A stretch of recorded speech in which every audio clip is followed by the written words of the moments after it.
यदा यदा हि धर्मस्य ग्लानिर्भवति भारत अभ्युत्थानम् अधर्मस्य तदात्मानं सृजाम्यहम् परित्राणाय साधूनां विनाशाय च दुष्कृतां धर्म संस्थापनार्थाय संभवामि युगे युगे।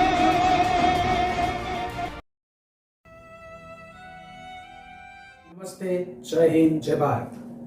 मैं प्रशांत जोशी आज आपके सामने एक ऐसा टॉपिक लेकर आया हूं जिससे आप सब हम सब जुड़े हुए हैं। और ये वो टॉपिक है महाभारत का। आज हम ऐसे 35 नगरों के बारे में बात करेंगे जो महाभारत कालीन नगर है और आज भी भारत में मौजूद है, किस हाल में है और उन नगरों की क्या सभ्यता थी, उन सब के बारे में हम डिटेल में बात करेंगे। तो ऐसे 35 नगरों की एक साथ वीडियो बनाने से बहुत लंबी हो जाने के कारण ये वीडियो 3 पार्ट में डिवाइड है। फर्स्ट पार्ट में 1 से 10 नगरों की हम चर्चा करेंगे, दूसरे पार्ट में हम 11 से 20 नगरों की बात करेंगे और तीसरे पार्ट में हम 21 से 35 नगरों की बात करेंगे। तो बने रहिए हमारे साथ इस वीडियो में। नमस्कार। जैसे हम जानते हैं कि भारत की संस्कृति सदियों पुरानी है और हम भारत देश कई महान गाथाओं का, महान कथाओं का साक्षी रह चुका है। ऐसी ही एक महान कथा महाभारत है और इसके बारे में आज हम बात करने जा रहे हैं। तो भारत देश महाभारत काल में कई बड़े जनपदों में बटा हुआ था। हम महाभारत में वर्णित जिन 35 राज्यों और शहरों के बारे में जिक्र करने जा रहे हैं वो आज भी भारत में मौजूद है। उनमें से पहला है गांधार। आज के कंधार को कभी गांधार के रूप से जाना जाता था। यह देश पाकिस्तान के रावलपिंडी से लेकर सुदूर अफगानिस्तान तक फैला हुआ था।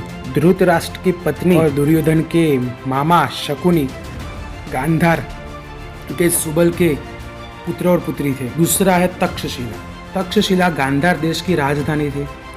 इसे वर्तमान में रावलपिंडी कहा जाता है और तक्षशिला ज्ञान और शिक्षा की नगरी भी कहा गया है। तीसरा है कैकई प्रदेश। तो दोस्तों, जम्मू कश्मीर के उत्तरी इलाके का उल्लेख महाभारत में कैकई प्रदेश के रूप में है।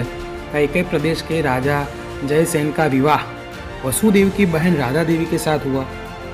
उनका पुत्र विंध्य जरासंध दुर्योधन का मित्र था और महाभारत के युद्ध के दौरान विंध्य ने कौरवों का साथ दिया था। ऐसे ही चौथा है मध्य देश। कैकई प्रदेश से ही सटा हुआ मध्य देश का आशय जम्मू कश्मीर से ही है। ऐत्रेय ब्राह्मण के मुताबिक हिमालय के नज़दीक होने की वजह से मध्य देश को उत्तर पूर्वी कहा जाता है। महाभारत काल में मध्य देश के राजा शल्य थे, जिनकी बहन माद्री का विवाह राजा पांडु से हुआ था और उनके ही 2 पुत्र नकुल और सहदेव है। 5वां है उज्जनक। उज्जनक के नैनीताल का जिक्र महाभारत में उज्जनक किया गया है। गुरु द्रोणाचार्य ने यहाँ पांडव और कौरवों की अस्त्र शस्त्र की शिक्षा देते थे। कुंती पुत्र भीम ने गुरु द्रोण के आदेश पर यहाँ शिवलिंग की स्थापना की, जिसे आज भीमशंकर के नाम से भी जाना जाता है और यहाँ एक भव्य भगवान शिव का मंदिर है और इसको 12 ज्योतिर्लिंगों में से एक ज्योतिर्लिंग माना जाता है। 6ठा है शिवी देश। महाभारत काल में दक्षिण पंजाब को शिवी देश कहा जाता था। महाभारत में महाराजा उशीनर का जिक्र है, जिनके पौत्र शैव्य थे। शैव्य की पुत्री देविका का विवाह युधिष्ठिर से हुआ था। शैव्य एक महान धनुर्धारी थे और उन्होंने कुरुक्षेत्र के युद्ध में पांडवों का साथ दिया था। 7वां है वाणगंगा। कुरुक्षेत्र से करीब 3 किलोमीटर की दूरी पर वाणगंगा स्थित है। महाभारत की भीषण लड़ाई में घायल पितामह भीष्म को यहाँ सरसैया पर लिटाया गया था। कथा के मुताबिक भीष्म को प्यास लगने पर जब पानी की मांग की तो अर्जुन ने अपने बाणों से धरती पर प्रहार किया और गंगा की धारा फूट पड़ी। यही वजह है इस स्थानों को वाणगंगा कहा जाता है। आठवां और अहम कुरुक्षेत्र।